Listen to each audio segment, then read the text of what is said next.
আমার কাছে কি এমন নাই যেটা ওই মেয়েগুলার কাছে আছে? মানে আমি জায়নামাজে বসে আল্লাহকে বলতাম, "আল্লাহ আমার কাছে কি এমন নাই যেটার জন্য মানে আমার হাসব্যান্ড অন্য কারো কাছে যায়?"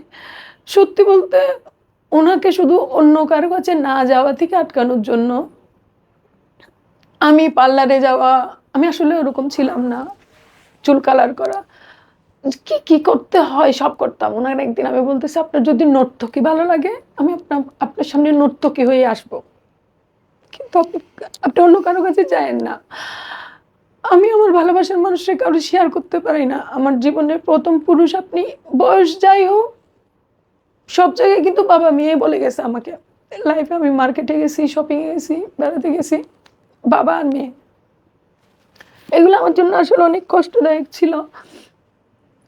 কিন্তু মনকে বুঝাই দিছি যে বয়স কোনো ম্যাটার না। ভালোবাসা বা আমার জীবনের ১ম পুরুষ আমি কিন্তু অনেক ভালোবেসে ফেলছি। কারণ আমি জীবনের ১ম পুরুষ, ১ম স্বামী, ১ম বাচ্চার বাবা।